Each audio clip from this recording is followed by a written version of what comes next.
interesses em Vila Real, depois de visitar a panificadora de Chaves, entendeu que Nadir deveria ser o arquiteto deste novo projeto e assim foi. Funcionou em pleno, chegou a produzir 80 mil pães por dia. 80 mil, Entretanto, estas grandes unidades começaram a entrar em declínio a partir do momento em que começaram a surgir aquelas pequenas pastarias e padarias que tinham pão a toda a hora. Isso contribuiu um pouco para o declínio e mais tarde acabou por fechar. Esteve abandonada há uns anos até que foi comprada e o destino era outro, porque Nadir foi chamado numa altura em que Nadir já estava muito debilitado, muito doente, mas foi chamado pela Câmara para vir ali a Vila Real porque tinha uma boa notícia a dar-lhe, que a panificadora iria ser transformada no Museu do Automóvel, que achamos muito bem, era uma maneira muito digna de dar um uso ao edifício. Inclusivamente vemos aqui uma proposta, que a Câmara abriu uma proposta, um concurso de ideias. Vemos aqui a proposta do arquiteto de Vitório, que se pretendia fazer, como ouvimos falar, o mercado e funcionar como bar e restaurante e outras coisas. Mas a partir do momento em que o Lidl mostrou interesse no edifício, foi a sujeição do poder político ao poder económico. De maneira que toda todo aquilo que a Câmara pretendia, que era uma prioridade de Vila Real, a reabilitar o edifício, passou a ser a vergonha de Vila Real, que o edifício era o responsável por toda a pobreza, pela delinquência, pela droga, que era um antro de sem-abrigos, de maneira que passou a ser a responsável por todos os problemas sociais e por isso urgia demolir. A verdade é que para que isso acontecesse houve um jeitinho em que às 4 da manhã entra uma retroescavadora e vemos aqui a parte demolida. Foi nessa altura que, quando começou estas demolições, que eu conheci o Zé Paulo, conheci a Mila e conheci estes jovens arquitetos que criaram o movimento Pro-Nadir.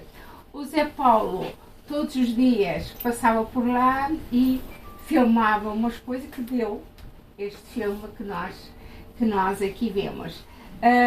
Depois temos também a grande lutadora, que foi a professora Mila Simões de Abreu, como falamos, foi como se viu ali, foi a arqueóloga que esteve à frente do movimento da salvaguarda de Lisboa. Mas tudo parecia encaminhar que a reabilitação ia ser efetuada, mas não foi. E o facto, talvez, de nós termos ido à presidência, à Assembleia da República e depois à presidência da República, precipitou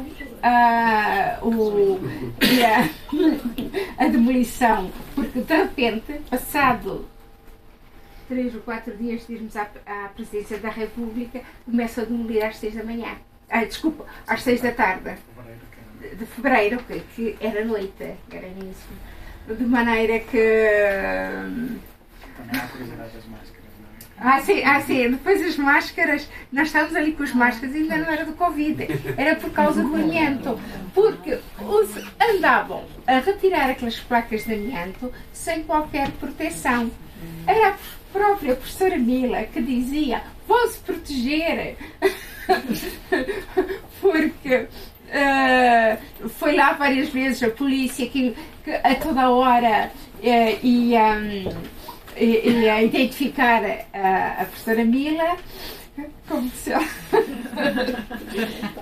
Ameaça. Como se fosse uma ameaça. E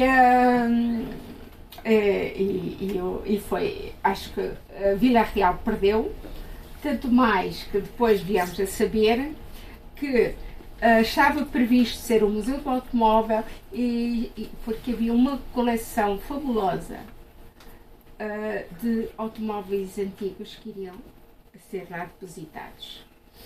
A partir de que o momento em que o Lidl teve interesse, a Câmara desinteressou-se pelo Museu do Automóvel e hoje esses automóveis estão no Museu do Automóvel emprestado por 30 anos de Málaga. De maneira que Vila Real perdeu não só o edifício de Nadir, como perdeu a possibilidade de ter uma grande atração.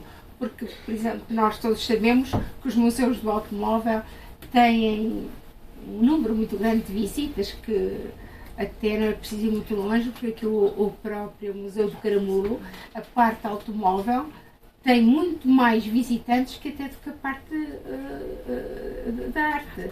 De maneira que seria uma grande mais-valia para Vila Real. Não foi isso que aconteceu. Olha, nós fizemos...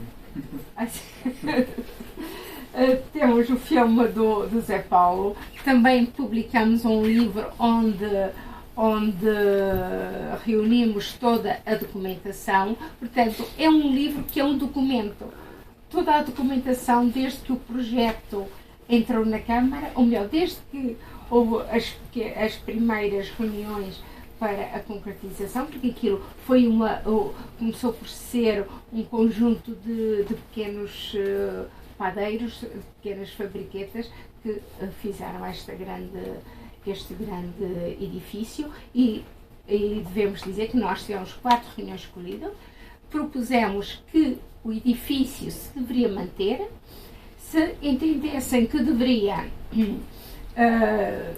que era pequeno, que houve várias sugestões. A área de implantação até era a mesma. Sim, e a verdade é que a área de implantação do novo Lidl e da panificadora é a mesma. Portanto, não havia necessidade de... mas, pelos vistos, é mais fácil estar abaixo e fazer aqueles pré-fabricados. E eu passo a palavra porque senão depois começo a andar para casa.